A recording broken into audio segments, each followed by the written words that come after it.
Welcome to Through the Mirror. Today, we're going to be talking about navigating the journey, steps to take when you're managing aging parents. Hello, welcome. My name is Tracy Wallach, and today I'm going to be talking to you about what it's like to work with your aging parents.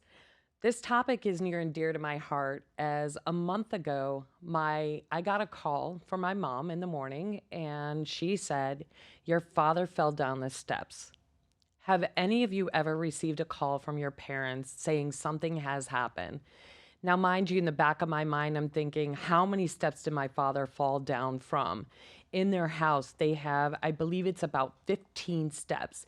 And the first thing that came to my mind is he fell down all 15 steps. Within seconds, my mom did say it was a couple of steps towards the bottom as he was carrying laundry down the stairs. I immediately got back into my car. By the way, I was at work, ready to go in the front door of my office. Immediately turned around, got in the car, went to my mom's home, to my parents' home, and I grabbed my dad and we took him over to the emergency room. As you can imagine, my mom and dad had been together for roughly 54 years. And as you can imagine, my mom was panicked.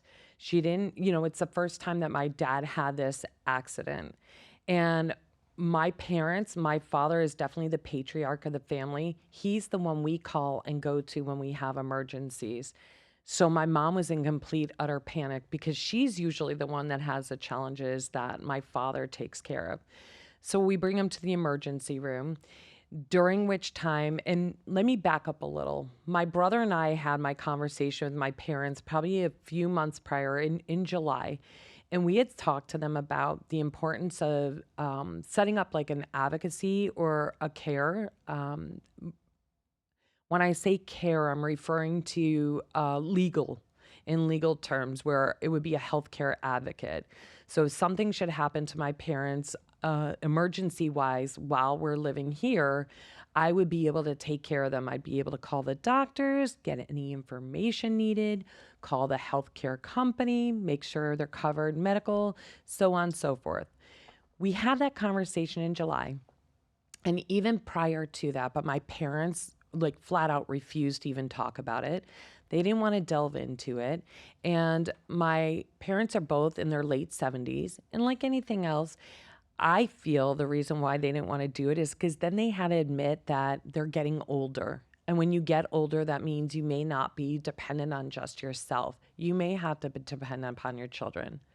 Fast forward, we're in the hospital. My mom is a little hesitant as the doctor comes in.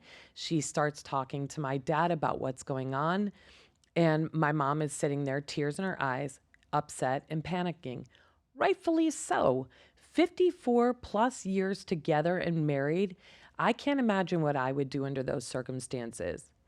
While the doctor was talking, my dad looked a little upset. My mom did as well. And I started to ask pertinent questions, or at least what I felt were pertinent questions.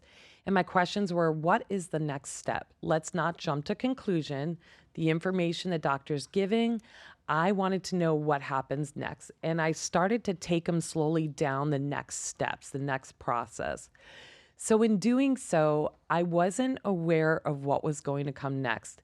And I say that because a few weeks, so first of all, my dad did go in a soft cast in a boot. He did hairline fracture his foot, which as you get older takes a lot longer to heal. Few weeks later, I get a call from my dad. I'm working from home on a Thursday morning.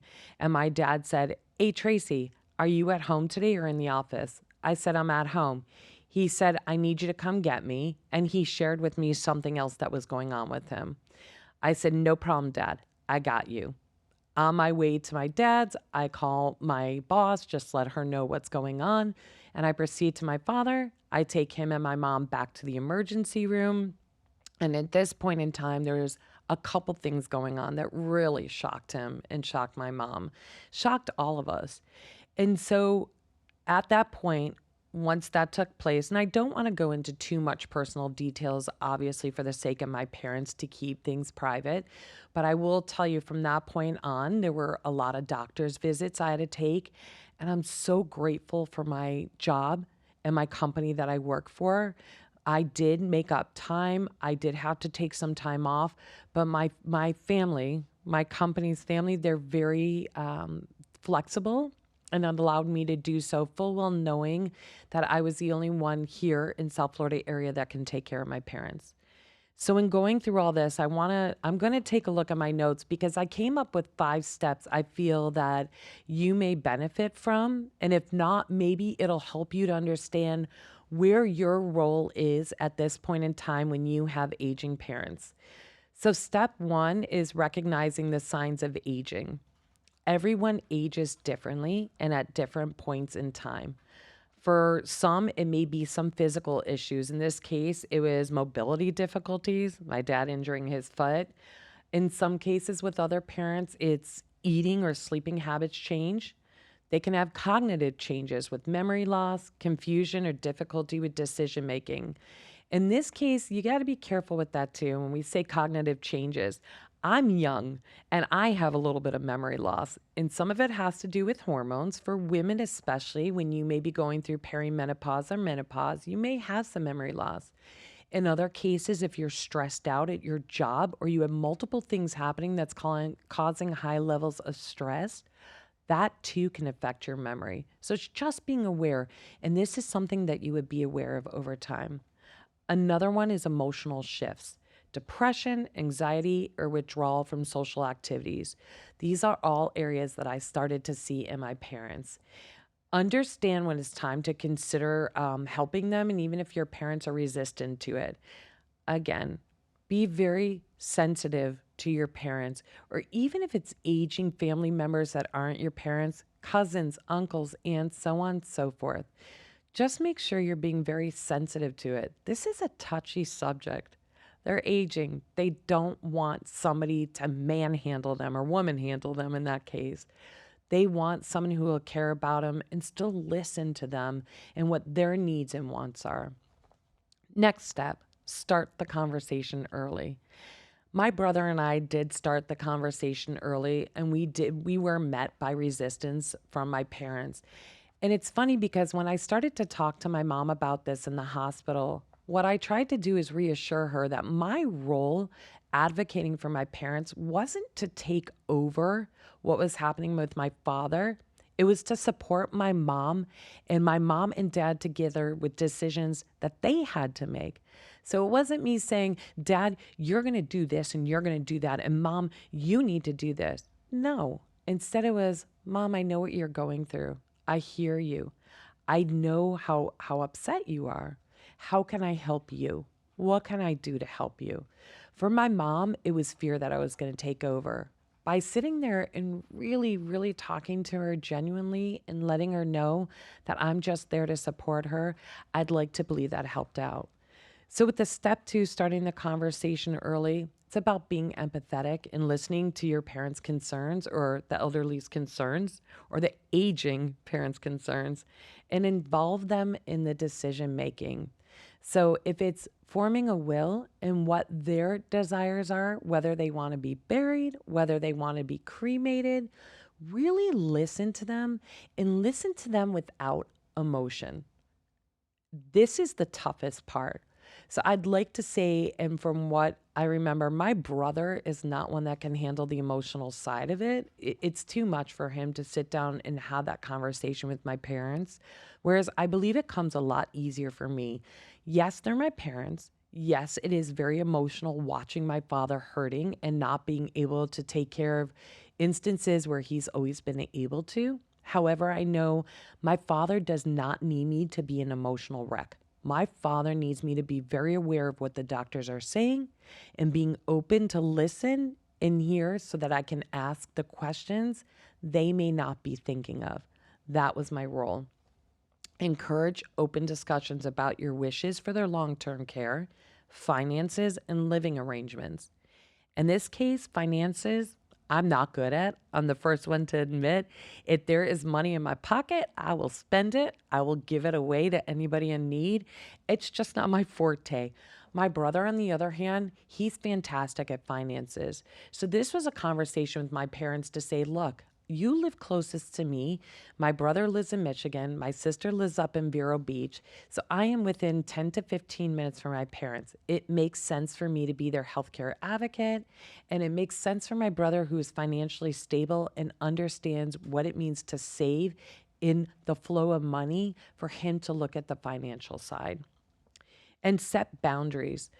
Basically, discuss the importance of setting healthy boundaries as a caregiver while respecting their autonomy. So, again, understand, in this case, my parents don't want right now the involvement of us in their finances. And my mom is reluctant, and I understand why. There is nothing wrong with them at this point in time. There is no need for us to sit there and nickel and dime them and say, you can't have your money here. You can't have them there. That's not the role we're playing. The role that we're in right now is to say, have you thought of, where you spend your money right now? Have you thought of, maybe instead of buying this product, buying this product? It does exactly the same thing and costs less. So it's really educating. And I feel like when you can do that and educate your parents, they're going to feel more comfortable coming to you and talking to you about things, rather than you dictating to them what their hard earned dollars should be spent on. Step 3, assessing the needs and the resources. Physical care. So, exploring options for physical support, including in home care, adult daycare, or nursing homes. I will tell you, I am grateful at this point in time. This is not something I have to consider with my parents, and it's not a step yet that we're near, but it does not mean that I'm not asking my parents on, I would say, probably a quarterly basis, how they're feeling. When that point in time comes, would they be willing to move in with me 6 months out of the year and move in with my brother 6 months out of the year? In Michigan, my parents do have family there, and they do have friends even there. So those 6 months out of the year, when it's sweltering hot in Florida, they can be in beautiful Michigan, enjoying all their family, enjoying some of the locations they loved when we were young. That's Frankenmuth. They can enjoy Mackinac Island. There's just so many things that they can do. And what that'll allow them to do is have not only a change of scenery, but get a chance to spend time with my brother and his wife and their grandchildren over in Michigan. Well, that 6 months while they're there, I am more focused on my work and other things, but I am keeping in touch with them. And then 6 months later, when we have the beautiful weather in South Florida, they can come back and enjoy that here and not have to deal with the 20 below zero weather. So it's a win win for all. Financial planning. This is another area where we talk about healthcare coverage, Medicare, Medicaid, saving for potential long term care. With, I'm not going to say losing Medicaid or Medicare at this time, or Social Security, but we don't know what's going to happen in our future. We don't know when finances are going to change. We don't know whether or not Social Security is going to be available to our parents. Or in some cases, we don't know about Medicare or Medicaid for that fact as well. So it's very important to understand where the healthcare is for your family, and be sure you're aware of where the monies come in and how much money comes in, and then what it's going to cost if you take them on, and or putting them in a home. Does it make sense for you to put them in a nursing home that's going to cost an arm and a leg, and then you have monies on top of that that you have to pay, or having them home with you? It just depends on the situation. You need to determine what's right for you. Me personally, my parents took care of me growing up, and I have always said I will take care of them. And I feel like it's a blessing that I have both my parents at my age, and I want them around as long as I can. They have incredible stories that we talk about. I have a very strong mom and a very strong dad, and I'm grateful for that. And as long as I can spend the most time with them, I will. Next is step 4, build a support system. This is huge. This is what I spoke about when my brother and I spoke, and even when my sister and I spoke as well about my parents. It's making sure that you have family and friends around you that surround you that have information and knowledge. You can share with them what's going on. They can give you some advice, or they can share with you their experience. I would recommend that if you do not have that type of support system and you do have family that is getting to that point where you have to consider assisting them, look online. There's so many resources and there's so many groups you can join that would help you through this type of experience. I cannot imagine also at hospitals, you can talk to them. They may have some support classes or support sessions that you can sit on as well, sit in on and learn. I'd recommend that.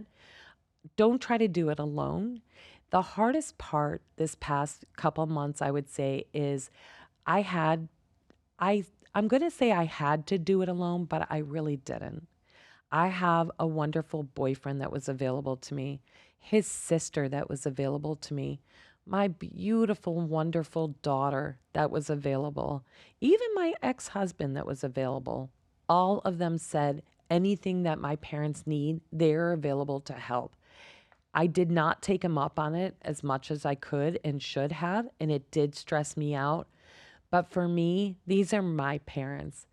I encourage you not to have that same philosophy. Allow other people to give the love and support for your parents because they love them and care about them just as much. Maybe not as much as you do, but they care about them too.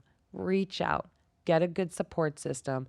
You have to make sure you stay healthy because can you imagine trying to take care of family members that are aging and then you get sick?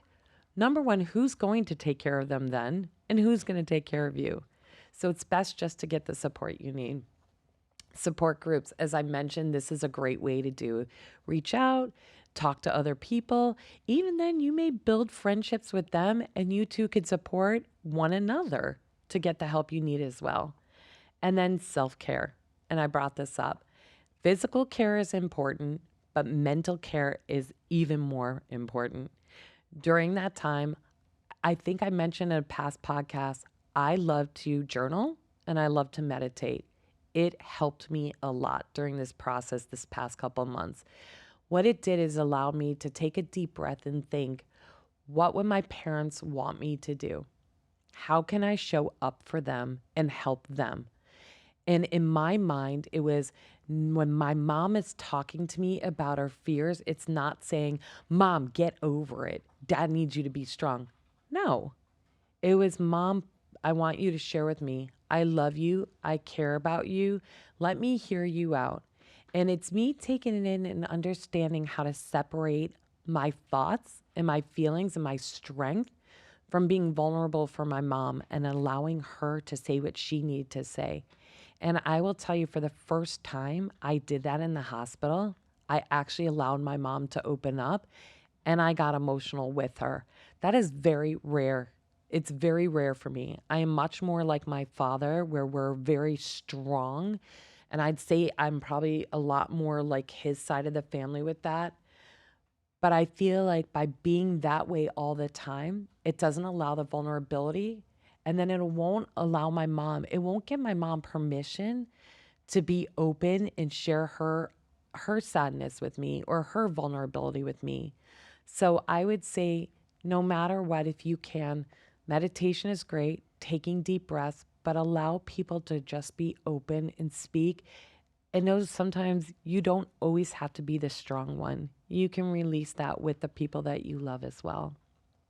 Step 5, adapt and adjust over time. Ongoing evaluation. So here we talk about aging and care needs change over time. So it's important to reevaluate the situation regularly. Be open to reassessing living situations and adjust the level of care as needed. I had to do this. So when we started with my dad with the foot, it's okay. That's one situation. We need to focus on that. Then it became my dad had a couple of other things going on. So now it's calling the doctors, making sure we focus on those things. And it's okay, during all of this happening, where's his level of thinking? Where is he at with his mind? He is going to forget things. He is going to be stressed out. Okay, that is all normal, but being sure that I'm not missing any key steps in between. So it's evaluating and reevaluating circumstances. I might add too, if you have a spouse or someone that you care about, family member that can be there with you and kind of take notes. When you're having a conversation, especially when it's your parents, we don't like to admit things are changing, or we may not be able to be aware things are changing. It may be subtle changes. So, by having somebody else with you that can adjust or evaluate what's happening, they may be able to catch little things that you're not catching. So I would highly recommend, if you can, have somebody else there with you. So when you're having the normal conversations or sitting in the doctor's office talking to the doctor, they may be paying attention to the other things and being able to help you out by sharing what's going on. Communication is key. Maintain open lines of communication with your parents and family members and healthcare providers as things evolve. Again, keeping the communication open, talking to the doctors. It's not, I'm going to sit in and the next time I talk to the doctor, hey, guess what, doctor? My mom forgot 10 things today. No, that's not the purpose of it. It's, hey, mom, I noticed that these things were happening. Would you like to talk to the doctor about it? Maybe get a little bit of understanding? Because I do want to let you know too, stress, as I mentioned before, can equal memory loss. Memory loss can equal stress. Multiple things can be happening to you. It doesn't mean there's something critical going on with your mind, okay? It just means take a deep breath, evaluate over time what's happening, and then go from there. So let me go over the steps again. The first step, as we spoke about, was recognizing the signs of aging. Step 2 was starting the conversation early. Step 3 was assessing the needs and resources. Step 4 was building a support system. And step 5 is adapting and adjusting over time. I will tell you, under the assessing needs and resources, there is one thing that's very important for you to do in legal considerations, and that's to talk about the importance of setting up legal documents, such as the power of attorney, healthcare proxies, and wills. This is something my parents do not want to talk about at all, especially when it comes to the will. Again, the biggest thing I said to my mom when it came to the will, Mom, it's not about right now that we're looking at. It's not about dad goes in the hospital, he's unconscious, what are the next steps? I said, because if I'm your healthcare proxy, or not a proxy, if I'm your healthcare advocate and I have that document, I can walk over to the doctors and the nurses and say, what's the next steps? And they will respond to me. I called my dad's doctor's office because I wanted to change an appointment, and the medical assistant said, "Who are you?" And I said, "I'm my dad's healthcare advocate." "Well, do you have documents that prove that?" And I said, "I do not. However, let's get my dad on the phone and he'll let you know. I can answer any questions that he may have." He goes, "Okay, get your dad on the phone." I was lucky that they would even do that, because I'm not sure HIPAA wise if they can do that, if that's acceptable versus having that document. But why take the chance? All right. Again, a will just establishes what you want to happen, a DNR. If you are sitting there and you're in a vegetable state, do you want to be resuscitated or not? I will tell you, if you have a loving wife like my mom is, or a loving husband like my dad is, and he's sitting there and either one of them go unconscious, do you really want them to have to make that decision whether or not they pull the plug? I cannot imagine how difficult that is. So by having a DNR, by having a will in place, when someone is to pass away, do you want to make the decision whether or not they wanted to be buried or they wanted to be cremated? My mom really doesn't want my dad to be cremated. She preferred him to be buried, but my dad wanted to be cremated. Whether or not that's the case right now, it was the case. If they put it in writing, it will be followed to the T, and there's nothing that can be changed about that. Remember, again, your job isn't to be a dictator. Your job isn't to make the process hard. Your job is to help that person how their wishes be their wishes and what they want to happen. And do it with love and consideration when you're doing that. So you're not alone in this journey. Aging parents are a reality that all of us or most of us face if we're lucky enough to face. And asking for help and being proactive can make a significant difference. Again, you're not in this alone. I'd love for you, if you can, to share your thoughts and experiences or any questions you may have about managing aging parents. And I would even say maybe hold another episode and maybe speak to a professional on this. I would love to have anyone that is in the medical field, anyone that in a nursing home, if you would love to come on here through the mirror, I would love for you to be able to contact me at through the mirror 24 at gmail.com. You can also go on Spotify, on my Apple podcast, and put in a note there as well to connect with me. But I would love the opportunity to share more and hear more about your thoughts and maybe some steps you have taken with your aging parents or family that you can share with me. I'm just at the beginning stages of this, and I know there are so many of you listeners out there that can offer so much more information and encouragement. And maybe you can give me advice on what I can say or not say to my parents to help them feel better too. But I want to thank you. I want to thank you so much for tuning in. I hope this helped maybe even just one of you start thinking about the importance of your steps and what you need to do to help out your family in aging. Make sure you like, subscribe, and provide your feedback. And I look forward to welcoming my daughter Kayla on my next episode of Through the Mirror, where we'll talk about her journey into middle school, high school, what it was like to be on a soccer team where she beat out 100 other players to get on the team. And now, as she's finishing off her senior year, what it's like to get ready, prepared for college and her future. Thank you for joining me on Through the Mirror, and I look forward to seeing you on the next episode.